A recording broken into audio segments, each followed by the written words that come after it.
Imagine you're a British soldier in the summer of 1940. Anti-tank guns, machine guns, mortars, everything lost. Now you're back in England, and you know Hitler is preparing the invasion. And if German panzers land on British shores, what will you use to stop them? Your bare hands? This was the nightmare that kept Winston Churchill awake every night in the summer of 1940. England found itself in the most vulnerable position in its modern history. The answer came in the form of a glass sphere filled with nitroglycerin, wrapped in a layer as sticky as glue that could attach to a tank and blow it sky high. Its name? Sticky Bomb, the sticky grenade. And today you'll discover how this absurd, dangerous, almost suicidal grenade still became a fundamental weapon in World War II. But before talking about the sticky bomb, we need to understand the context in which it was born.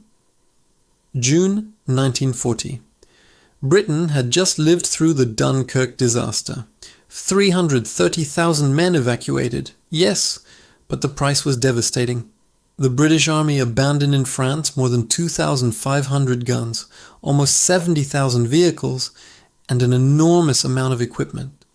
Practically everything needed to fight a modern war. If the Germans landed, they would bring with them their dreaded panzers, tanks that had proven practically unstoppable against French defenses. But the British Army had lost most of its anti-tank guns. The Home Guard, the British civilian militia formed by volunteers, had practically zero anti-tank equipment. What could they do against a Panzer III or Panzer IV? Throw rocks at them? Churchill understood that something drastic was needed. And here enters one of the most fascinating laboratories in British military history. MD1, known as Churchill's Toy Shop. MD1 was located on a country estate called the Firs, near Whitchurch in Buckinghamshire. It was a place so secret that most of the British Army didn't even know it existed. Here, a group of brilliant and slightly mad engineers worked on weapons that seemed straight out of a science fiction novel. Their leader? Major Millis Jeffries, an explosives expert from the Royal Engineers, a man so brilliant that Churchill considered him indispensable. At his side was Stuart McRae, a former editor of a popular science magazine, a creative type who knew how to think outside the box. Jeffries had a fixed idea since 1938, create an anti-tank weapon that could deform on contact with the target, increasing the contact area and concentrating the explosion on a specific point of the armor. The concept was brilliant.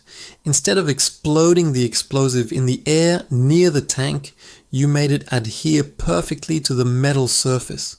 When the explosive detonated, all the energy concentrated on a tiny point, sufficient to pierce the steel. But it was Gordon Norwood, a topographer working with them, who suggested the brilliant idea: use a glass sphere. To demonstrate it, Norwood took a 150-watt light bulb, filled it with cold porridge, put it inside a wool sock, and threw it against a surface. Experiments with real glass spheres filled with porridge confirmed the principle worked. Now they just needed to replace the porridge with an explosive. The structure was ingenious in its simplicity. A glass sphere about 12 centimeters in diameter, filled with just over half a kilogram of a nitroglycerin compound developed by ICI. This explosive had the consistency of thick petroleum jelly, stable but lethal. The sphere was covered with an elastic fabric called stockinette, soaked in a powerful adhesive derived from mistletoe, a substance called birdlime. Imagine a glue so strong that once something touches it, it's virtually impossible to detach. The sticky sphere was then protected by a metal casing formed by two thin hemispheres, held together by a wooden or bakelite handle. Inside the handle was a trigger mechanism with a 5-second fuse. The operation was apparently simple. Pull the first safety pin, the metal casing opens falling away thanks to springs, revealing the sticky sphere. Pull the second pin, arm the grenade, now run toward the tank, press the sphere with as much force as possible against the tank's hull, release the lever in the handle, and you have 5 seconds to take cover before it explodes. 5 seconds! Seems like a lot, right? Try counting them in your mind. 1, 2, 3, 4, 5.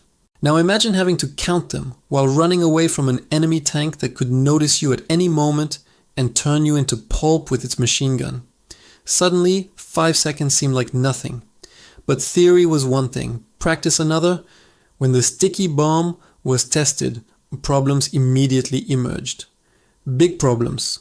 First of all, that adhesive was too effective. If you accidentally touched the sticky sphere with your uniform, the grenade stuck to your clothes. And now, you have 5 seconds before it explodes and this thing is glued to your jacket. There's a terrifying anecdote of a Home Guard member who during an exercise managed to attach the sticky bomb to his own leg. A companion with lightning reflexes literally ripped off his pants and threw them away along with the grenade. After the explosion, the pants were reduced to shreds, but at least the man was still alive. Second problem, tanks on the battlefield are never clean and shiny like in museums. They're covered in mud, dust, grease, and the sticky bomb's adhesive didn't work well at all on dirty or wet surfaces. In tests, grenades often fell off muddy tanks instead of sticking. Imagine the scene. You run toward a tank, risking your life, press the grenade against the hull, and the grenade falls to the ground rolling. Now you have about 3 seconds to escape from an explosive about to detonate at your feet. Third problem, safe distance. Theoretically, the sticky bomb's explosion projected the handle like a projectile in the direction opposite to the explosion. The Australians, who were among the first to use them effectively, developed the technique of attaching the grenade by hand instead of throwing it, making sure the handle pointed away from them before releasing the lever. But it required nerves of steel and precision under extreme stress conditions. Too dangerous, too unreliable, too risky for our soldiers. They completely rejected it, but Winston Churchill personally intervened. Churchill was desperate. The German invasion seemed imminent. There was no time to develop perfect weapons. Something was needed, anything, that would give the British even just a chance to fight against panzers. Churchill wrote a note to the War Office that has become legendary for its brevity and firmness. All it said was, sticky bomb, make 1 million. Sticky bomb, make 1 million. Period. No discussion, no debate. Churchill had decided, and that was that. The man who had led Britain through its darkest moments was betting on a grenade the army considered too dangerous. And so between 1940 and 1943, about 2.5 million sticky bombs were produced. 2.5 million glass spheres filled with nitroglycerin, wrapped in glue, ready to be distributed throughout Britain. Think about this for a moment. You're giving civilians, many of them elderly or without military experience, grenades filled with nitroglycerin, so sticky they could accidentally attach to their clothes. It's pure madness, right? Yet in the desperation of 1940, it seemed the only option. But here comes the surprising part. Against all expectations, the sticky bomb worked. Not always, not perfectly, but it worked enough to make a difference in critical moments. And now the stories become epic. North Africa, February 1943. We're in the middle of the Battle of Kasserine Pass, one of the worst American disasters of the war. Rommel's Afrika Korps has just broken through Allied lines and is heading toward the city of Talla. If Talla falls, the entire Allied position in Tunisia could collapse. British and South African forces find themselves facing 28 German tanks advancing in W formation, an intimidating tactic designed to maximize firepower. A section of the Royal Durban Light Infantry, a South African unit, finds itself directly in the path of these tanks. They have a Bren light machine gun, a Spandau machine gun captured from the Germans, a Thompson submachine gun, an anti-tank rifle, some hand grenades, and sticky bombs. No heavy anti-tank guns, no artillery support. Just desperate men with light weapons against 28 tons of steel moving toward them. The section commander gives the order, wait, let the tanks approach 10 paces, 9 paces, 8 paces. The men can hear the noise of diesel engines, see the tracks raising clouds of dust. When the first tank is 10 paces away, 10 damn paces, the order comes, now. The South Africans leap out of their positions and literally bombard the tank with sticky bombs. 3, 4 grenades stick to the hull. The explosions follow one after another. The tank catches fire. The crew tries to evacuate but is cut down by Bren machine gun fire. And this wasn't an isolated case. 4 German tanks were destroyed this way during that battle. 28 German soldiers killed. In the end, the Afrika Korps' advance toward Thala was stopped, and the sticky bombs contributed to the victory. They weren't the only decisive weapon, certainly, but in those crucial moments, when every destroyed tank made a difference, they proved invaluable. In New Guinea, the Australian Army used sticky bombs during the battles of Wau and Milne Bay against Japanese tanks. Japanese tanks were lighter and less armored than German panzers, which made sticky bombs even more effective. The Australians perfected the technique of silently approaching tanks in the dense jungle, often at night, and attaching grenades directly to the hull before disappearing among the trees. At Anzio, Italy, in 1944, sticky bombs were also distributed to American units, including the legendary 1st Special Service Force, an elite unit composed of American and Canadian soldiers, often called Devil's Brigade. These men operated behind enemy lines, sabotaged, ambushed, and sticky bombs were perfect for their fighting style. Fast, silent, devastating. But perhaps the most widespread use of sticky bombs was with the French resistance. Hundreds of thousands of these grenades were parachuted into occupied France, along with other weapons and supplies. French partisans used them against German convoys, against parked tanks, against transport vehicles. Imagine the scene. A dark street in an occupied French city. A German tank parked outside a Gestapo headquarters. At night, a partisan silently approaches, attaches a sticky bomb to the fuel tank, moves away through the shadows. 5 seconds later, an explosion lights up the night. The tank is on fire. The partisan is already far away, lost among the alleys. But cumulatively, they made a difference. Every destroyed tank was a tank the Germans couldn't use in battle. Every sabotage convoy slowed the Nazi war machine. But we can't ignore the human cost. Sticky bombs required incredible courage from those who used them. You're not shooting at an enemy from 100 meters away. You're running toward a tank, a steel monster with cannons and machine guns, and you're trying to attach an explosive to it. One wrong move, a moment's hesitation, and you're dead. The tank's machine gun can tear you apart in a second. Premature explosion can disintegrate you. Even if everything goes well, you have 5 seconds to escape from an explosion that can kill you if you're too close. And then there were accidents during training, men who handled grenades too roughly, dropping the glass sphere that broke prematurely. Others who accidentally attached the grenade to their clothes and had to be helped by companions to free themselves.